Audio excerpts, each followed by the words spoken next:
O silêncio não é uma ausência, mas uma presença. Na igreja, na casa de Deus, nós devemos guardar tanto quanto possível o silêncio.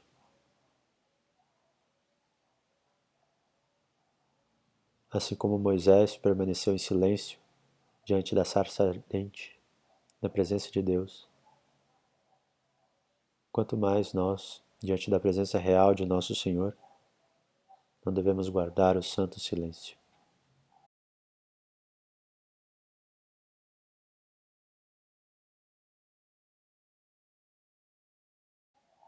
As igrejas são construídas em forma de cruz.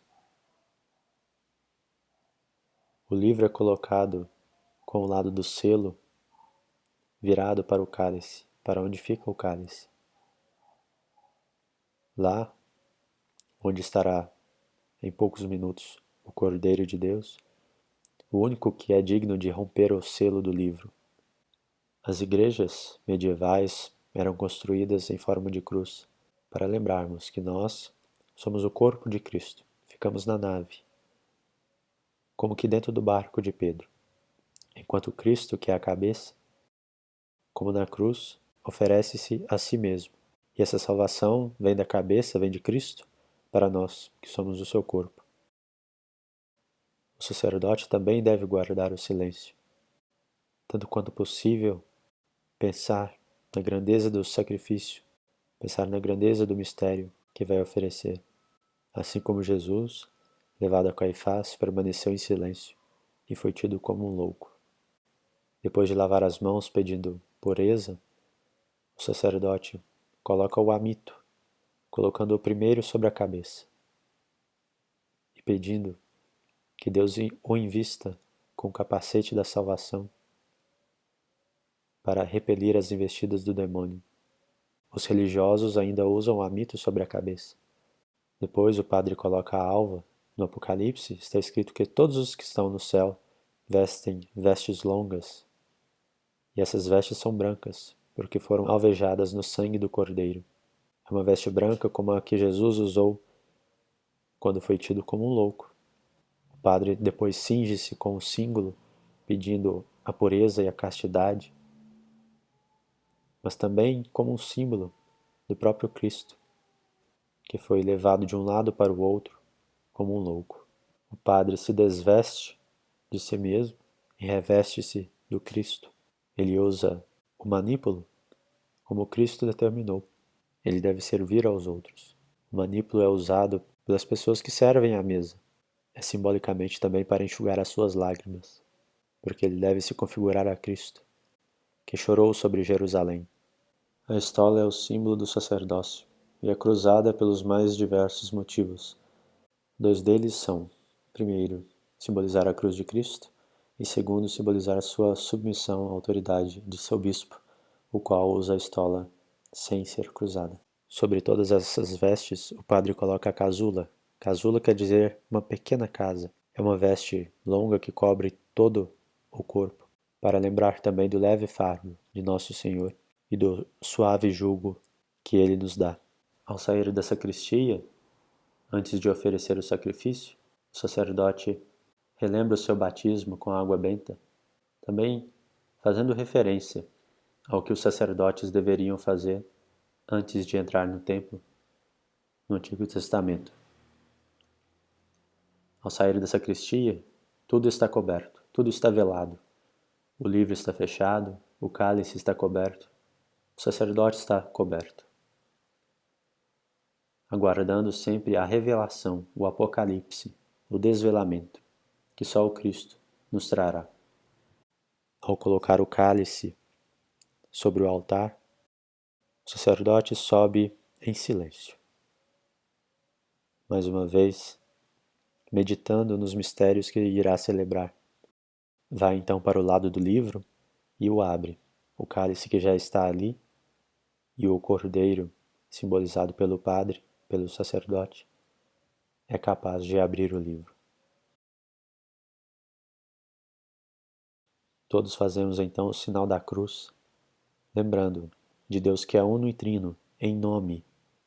Em nome não quer dizer apenas em uma procuração representando Deus, mas numa união íntima com Ele. Em nome do Pai, e do Filho, e do Espírito Santo. A Trindade são 3 pessoas. É pela cruz que Deus resgata de uma vez por todas o homem e desfaz, naquele mesmo jardim do Éden, o pecado de nossos primeiros pais, Adão e Eva. O sacerdote, então, se curva quase até o chão, como Jesus na agonia no Horto das Oliveiras. Neste momento, devemos rezar pelo nosso Padre. Ele que é o nosso representante diante de Deus.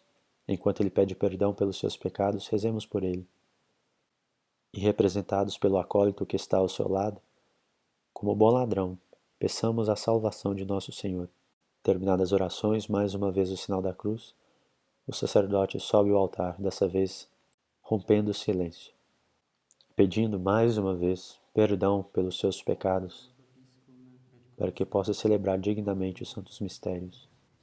Pedindo a intercessão dos santos cujas relíquias neste altar estão, o padre beija o altar, como que osculando o seu esposo, que é nosso Senhor. Ele vai para o lado do livro. Esse lado simboliza os judeus, simboliza Nazaré, onde primeiro Deus falou pelos profetas, anunciando o Cristo que viria. O sacerdote então depois dirige-se ao centro do altar, como que indo até Belém, onde o Verbo se fez carne e deu início à obra da salvação.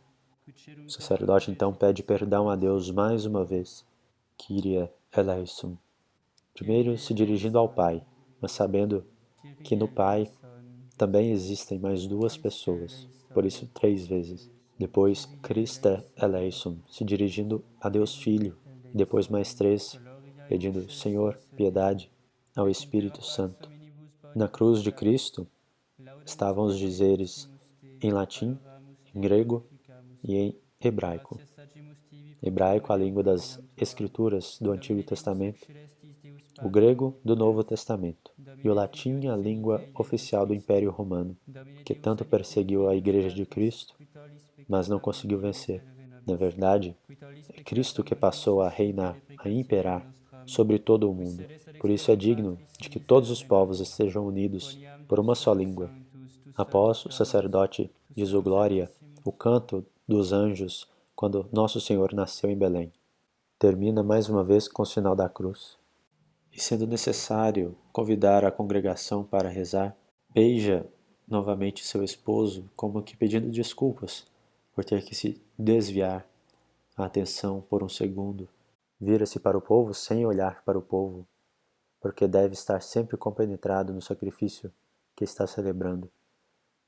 Abre os braços e diz, Dominus vobiscum, Senhor, seja ou esteja convosco. Ao que o povo responde, e com teu espírito. O sacerdote então volta para Nazaré, onde Nosso Senhor começou sua vida pública, realizando milagres, pregando às multidões e escolhendo seus discípulos. As orações são feitas com os braços abertos, como Moisés, intercedendo pelos israelitas, fez no Antigo Testamento. Enquanto Moisés permanecia com os braços abertos, os israelitas ganhavam a batalha. Nós, como igreja militante, também batalhamos na terra e dependemos da mediação do Cristo na pessoa dos sacerdotes, que ele mesmo escolheu e deu o poder para confeccionar os sacramentos, absolver os nossos pecados e fazer a ponte, ser o pontífice entre Deus e os homens. Durante a epístola, os sacerdotes que estão presentes, os seminaristas, os religiosos, todos cobrem a cabeça com o seu barrete, com o seu amito, porque, como disse São Paulo, os judeus, quando leem as Escrituras, estão como que com um véu sobre o rosto. A leitura é feita muito mais que para nos instruir. É um sacrifício oferecido a Deus, como Cristo veio dar testemunho da verdade, e nisso desempenhou perfeitamente a sua função de servo.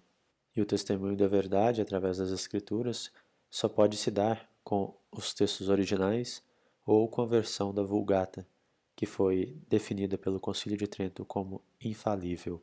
O sacerdote atua na pessoa do Cristo, e por isso ele tanto melhor desempenha o seu papel como instrumento de Nosso Senhor, quanto segue as rubricas, quanto faz o que a Igreja faz e deixa desaparecer a sua personalidade para apenas agir na pessoa de Nosso Senhor. O sacerdote deve ser invisível na Santa Missa. O padre, então, pede para que seus lábios sejam purificados com uma brasa ardente, como foram purificados os lábios do profeta Isaías, para dignamente proclamar o Evangelho.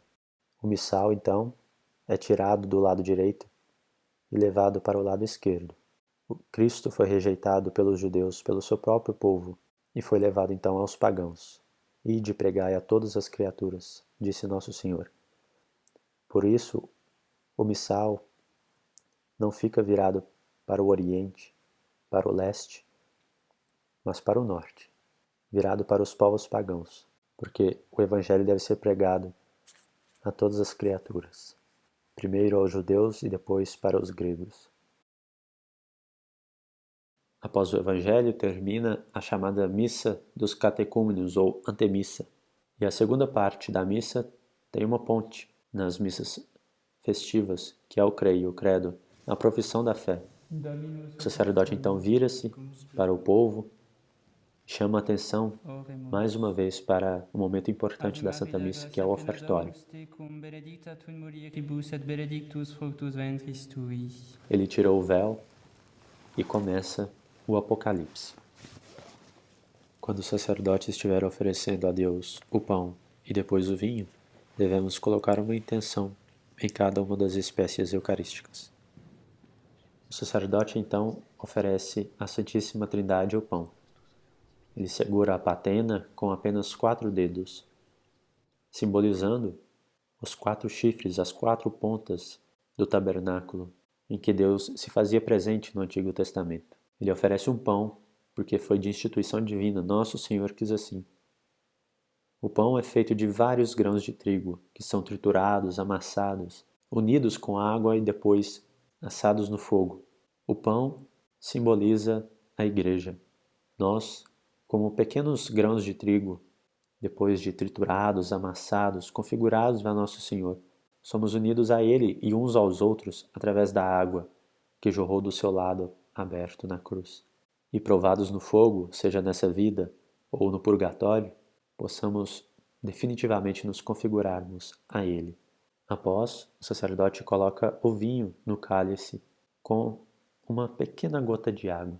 Essa pequena gota de água irá se incorporar ao vinho. A água não pode se tornar o sangue de Nosso Senhor, mas quando incorporada ao vinho, torna-se vinho e, portanto, pode ser oferecida. O sacramento acontece. Assim também somos nós. Nosso pequeno sacrifício nessa vida não tem valor algum e não pode ser aceito por Deus. Porém, se incorporados a Cristo, torna-se então agradável a Santíssima Trindade. Nosso Senhor mesmo disse: Eu sou a videira e vós os ramos. Então todo aquele ramo que é cortado perece. É necessário permanecermos unidos a Nosso Senhor. O sacerdote então lava os dedos, as extremidades da mão, simbolizando que, apesar de já estar puro, Nosso Senhor exige e quer que nós sejamos perfeitos, limpos até o extremo, como ele foi, imaculado. São Pedro questionou este ato de Nosso Senhor na última ceia, mas Nosso Senhor respondeu que quem já estava limpo não precisava ser lavado de novo. Mas sabia que Judas não estava em estado de graça. Por isso disse: Vós estáis limpos, mas não todos. O padre, então, pela primeira vez, dá uma volta completa, simbolizando a universalidade da Igreja. Ele abre os braços, coletando as nossas orações, assim como Nosso Senhor disse no Jardim das Oliveiras: Não podeis rezar comigo nem uma hora, porque os discípulos estavam dormindo, não conseguiram rezar com Nosso Senhor. Também pela primeira vez, o sacerdote diz o Dominus vobiscum, sem virar-se para o povo. Suas mãos estão sobre o altar, que é Cristo. Ele está perfeitamente unido a Ele. Depois nos convida a levantar os nossos corações, porque a realidade é muito mais do que nós vemos. Nossos corações devem estar desapegados deste mundo. Sursum corda. Ao que nós respondemos, nós já o temos ao Senhor.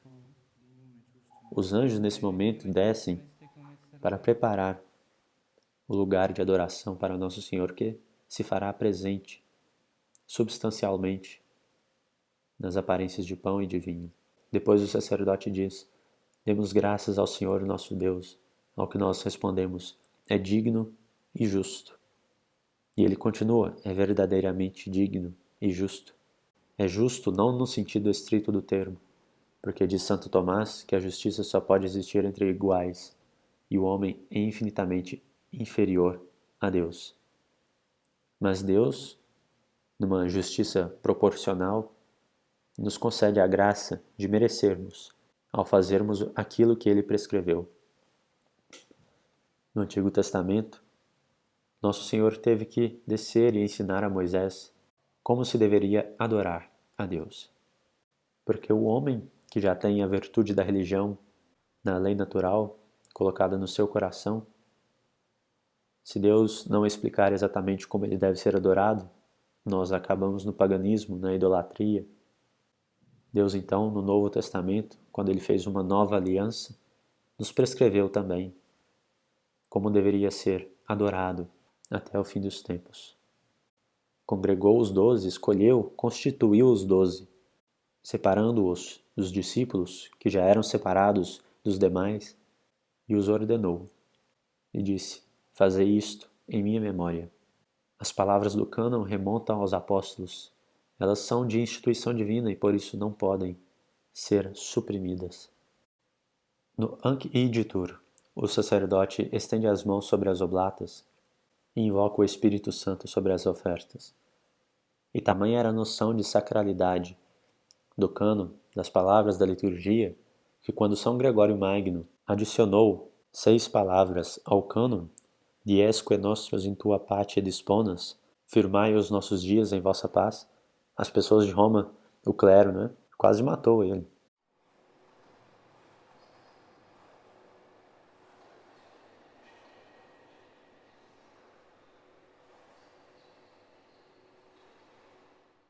Ao pronunciar as palavras sacramentais, o sacerdote imita o que fez o discípulo amado, o sacerdote João, que deitou no coração de Jesus, simbolizado aqui pelo altar. E que palpitações de amor ele não deve ter ouvido. Hoc est enim corpus meum.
Neste momento impera o silêncio na igreja.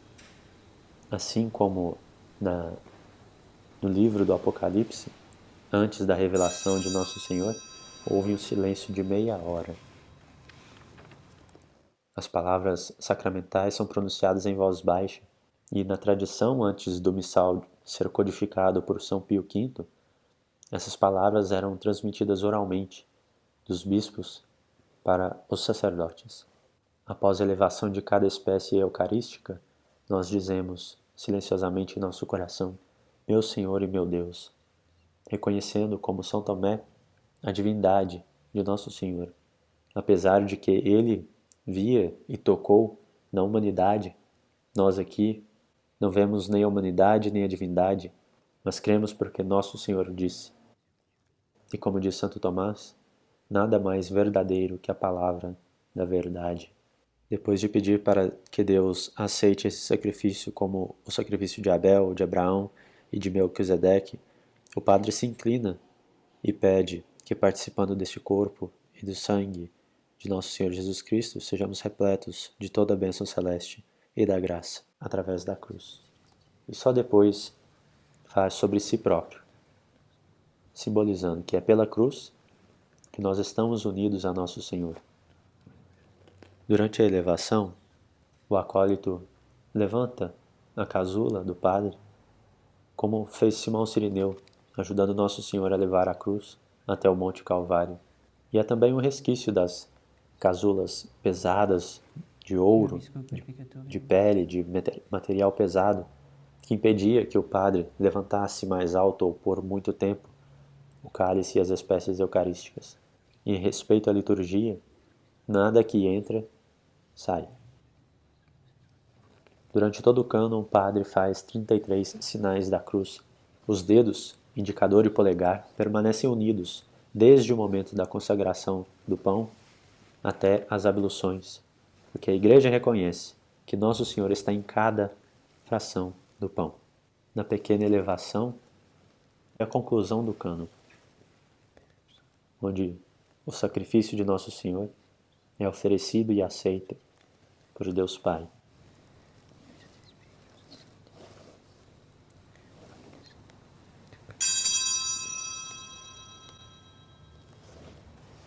Obedientes à palavra do Salvador e formados no seu divino ensinamento, o sacerdote ousa dizer em nosso favor a oração que Jesus ensinou.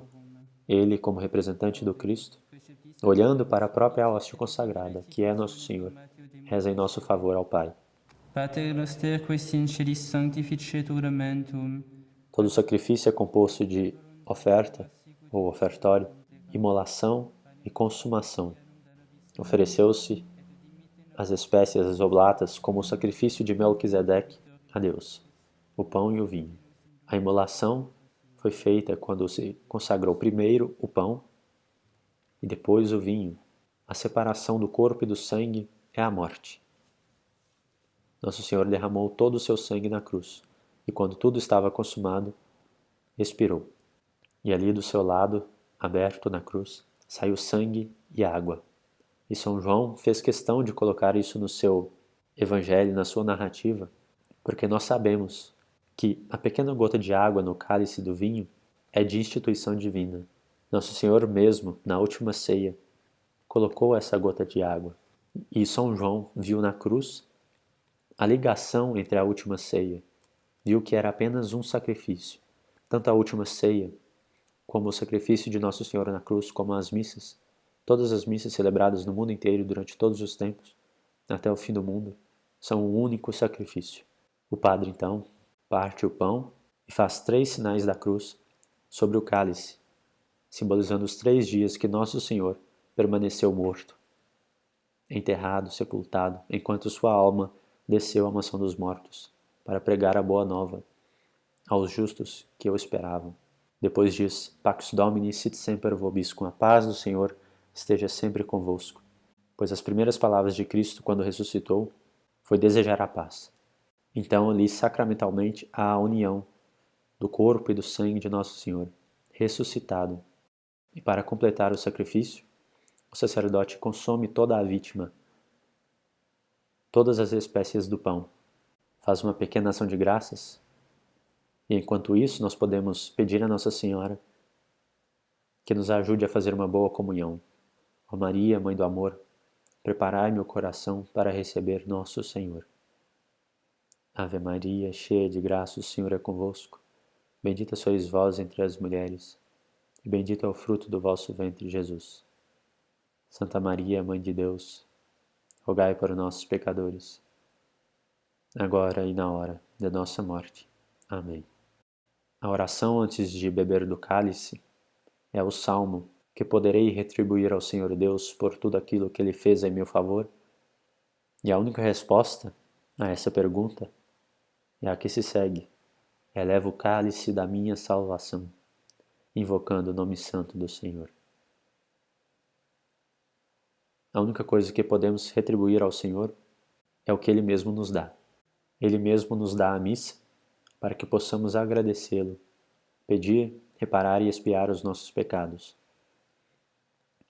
Enquanto o sacerdote se prepara para distribuir a comunhão aos fiéis, nós pedimos perdão pelos nossos pecados, confessando e invocando toda a corte celeste. O sacerdote então se vira e nos dá a absolução dos pecados veniais para estarmos totalmente puros para receber o nosso Senhor.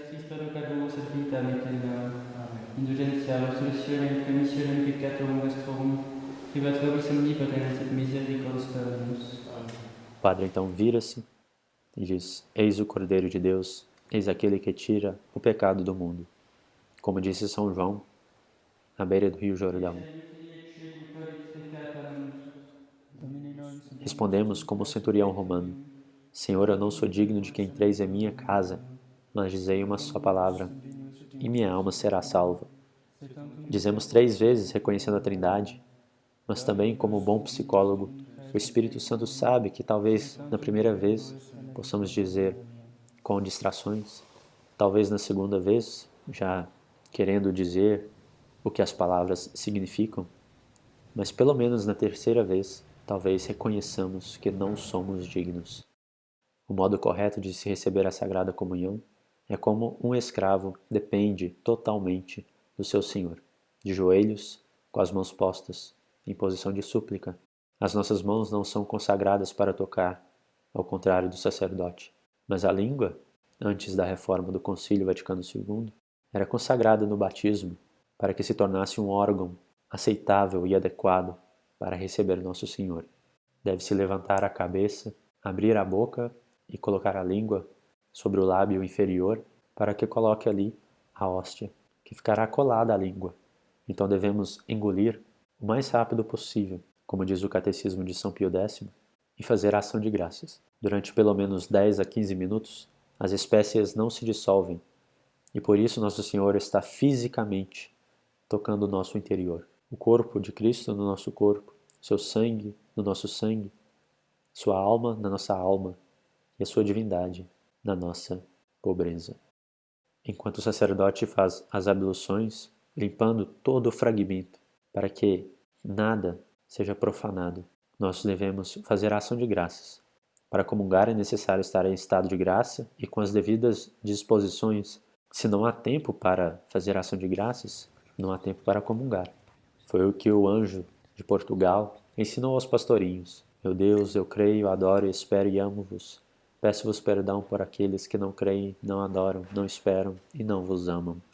Santíssima Trindade, Pai, Filho e Espírito Santo, adoro-vos profundamente e ofereço-vos o preciosíssimo corpo, sangue, alma e divindade de nosso Senhor Jesus Cristo, presente em todos os sacrários da terra, em reparação dos ultrajes, sacrilégios e indiferenças com que Ele mesmo é ofendido, e pelos méritos infinitos do seu Santíssimo Coração e do Coração Imaculado de Maria, peço-vos a conversão dos pobres pecadores.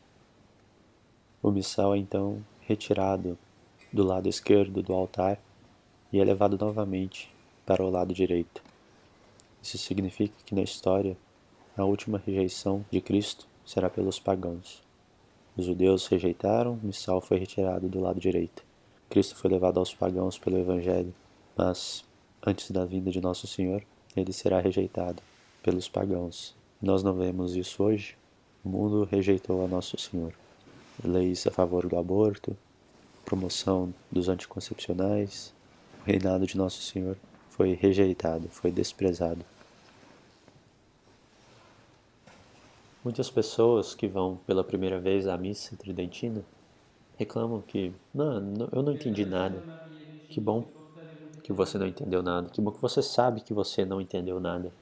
Porque realmente é um mistério. A missa orientada para o povo e em português, a língua vernacular, nos deixa alienados, porque apenas pensamos que entendemos, e nem o sacerdote entende o mistério que ali está sendo celebrado. É bom mesmo que o mistério permaneça, que nós reconheçamos que não sabemos nada Só Deus sabe de tudo. O sacerdote então vira-se e diz: Ide, esta é a missa. O sacrifício já foi completado. Ite missa est. Depois vira-se, pede perdão por ser um indigno servo, vira-se para o povo e nos dá a bênção. Benedicat vos omnipotens Deus, Pater et Filius et Spiritus Sanctus. Depois disso, reza o último evangelho, que é um resumo da divindade de Nosso Senhor e do mistério da encarnação. Por isso, ao pronunciar as palavras Et verbum caro factum est, o sacerdote ajoelha-se, como fez Nossa Senhora, ao reconhecer que era uma escrava humilde de Nosso Senhor. Na missa solene, o subdiácono, que representa o Antigo Testamento, os judeus, segura a sacra do último evangelho, simbolizando que a última conversão será a dos judeus, que aceitarão o evangelho, o Cristo encarnado.